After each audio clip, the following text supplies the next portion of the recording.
Saudara Partai Nasdem dan juga P3 belum menyuarakan dukungan hak angket dugaan kecurangan pemilu 2024 dalam rapat paripurna DPR RI.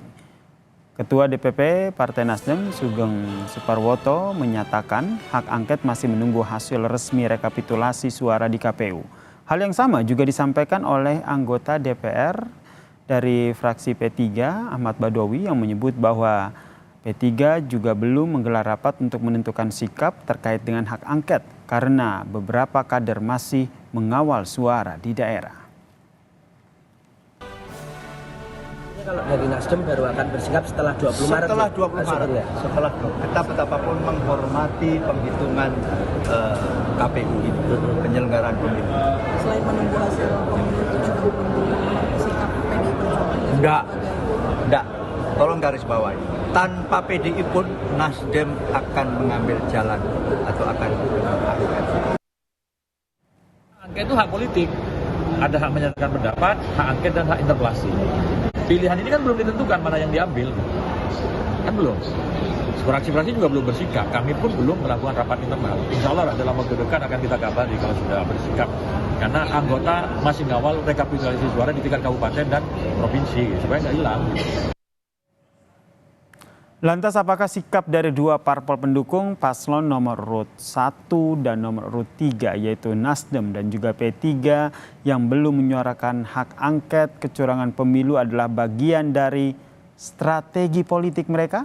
Kita ulas bersama dengan Direktur Eksekutif Indikator Politik yang telah bergabung bersama kami, Mas Burhanuddin Muhtadi. Salam sehat Mas Burhan.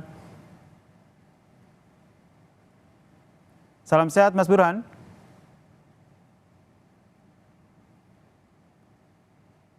Mas Burhan, ya kami mencoba memperbaiki hubungan komunikasi dengan Mas Burhanuddin Muhtadi selaku Direktur Eksekutif Indikator Politik terkait dengan membahas bagaimana sikap dari dua parpol pendukung paslon nomor urut 1 yaitu P3 dan juga paslon nomor urut 1 yaitu Nasdem dan juga paslon nomor urut 3 yaitu P3.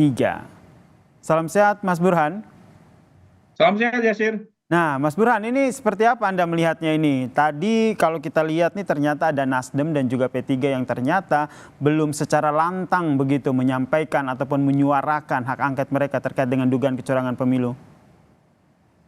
Ya memang kedua partai ini masih menyisakan tanda tanya apakah keduanya komit untuk melanjutkan agenda politik terkait dengan isu kecurangan di Pilpres dengan menggulirkan angket atau tidak. Nah, alasan yang disampaikan oleh kedua fraksi P3 maupun Nasdem ini itu terkesan alasan yang dicari-cari untuk menunda-nunda atau menyembunyikan agenda di belakang layar yang mereka sedang kerjakan. Misalnya alasan P3 bahwa belum diputuskan oleh fraksi terkait dengan apakah angket atau tidak. Sementara Ketua Umum P3 yaitu Pak Mardiono katanya sudah mendiskusikan soal partai-partai pendukung 03 untuk menggulirkan hak angket. Sementara Nasdem alasannya bersembunyi di balik logika bahwa proses penghitungan suara masih berlangsung dan menunggu hasil keputusan resmi KPU terkait dengan pemenang Pilpres. Ini dua alasan yang menurut saya tidak terlalu kuat untuk menunda angket dan lagi-lagi menunjukkan betapa potensi masuk angin di antara partai pendukung paslon 01 dan 03 terkait dengan angket sangatlah besar. Oke, ini apa yang menurut Anda tengah dinanti oleh lobi-lobi politik seperti apa yang nantinya Anda lihat baik dari Nasdem maupun P3?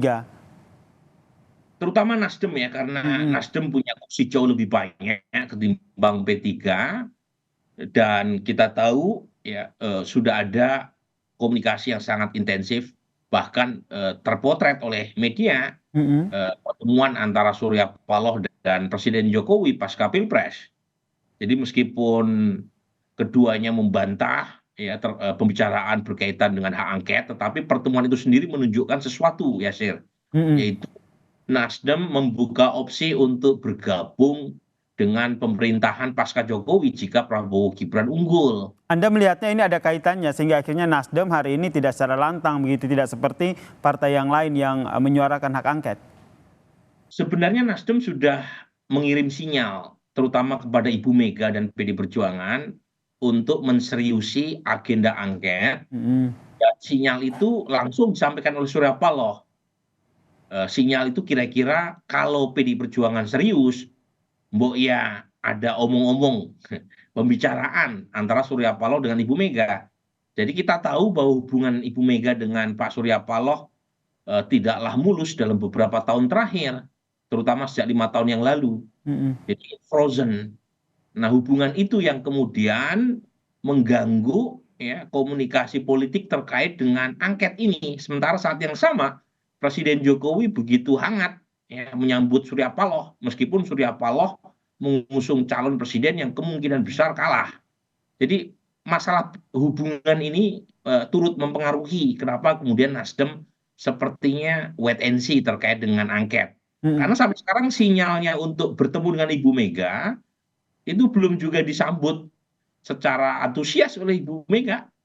Sementara Bang Surya udah terlihat ngebet pengen ketemu Ibu Mega itu. Jadi dan ini yang perlu ditanyakan kepada Ibu Mega, kenapa Ibu Mega sampai sekarang belum juga berkenan untuk menerima Pak Surya Paloh. Gitu. Oke, selain itu menurut Anda apa yang menjadi pertimbangan Partai Nasdem dan juga P3 tentunya sehingga mereka belum menyuarakan hak angket ini? Ya kalau alasan formalnya kan seperti yang disampaikan oleh Nasdem bahwa mereka menunggu hasil final official dari KPU. Tapi lagi-lagi alasan ini kan menurut saya hanya cover. Ya. Oke, jadi menurut Anda ada alasan politis, ada lobby-lobby politik di balik Nasdem dan juga P3 yang belum mau menyuarakan hak angket ini ya. Nantinya condong kemana nih menurut Anda kalau dibaca peta politiknya ke depan? Jadi gini, hak angket ini bisa menjadi senjata mematikan, bahkan bisa berujung pada pemakzulan kalau kita mengikuti aturan, ya. Tetapi bisa juga menjadi alat bargaining untuk meningkatkan posisi tawar-menawar kekuasaan. Baik. Dan menurut saya untuk Nasdem dan P3 ya itu masih membuka opsi untuk bargaining terkait dengan tawar-menawar tadi. Nah, ini sesuatu yang menurut saya sangat biasa dalam politik ya. Lagi-lagi ya kalau misalnya terlalu kelihatan terutama oleh basis pendukung Mas Anies yang merasa bahwa Nasdem sepertinya punya agenda sendiri atau basis pendukung Ganjar bahwa P3 punya agenda tersendiri terkait dengan hak angket itu bisa jadi backlash. Baik. Kita nantikan ya. Secara umum memang Nasdem dan P3 ini yang potensial gitu ya. Baik. Menentukan apakah hak angket ini berujung pada kenyataan ataukah tidak. Baik, kita nantikan ya seperti apa nih langkah politik dari Nasdem maupun P3. Seperti kata Anda, mereka masih wait and see, lobby-lobby masih terjadi. Kita nantikan langkah politik mereka seperti apa terkait dengan hak angket ini. Terima kasih Mas Burhanuddin Muhtadi, selaku Direktur Eksekutif Indikator Politik telah bergabung bersama kami di Kompas Malam. Salam sehat.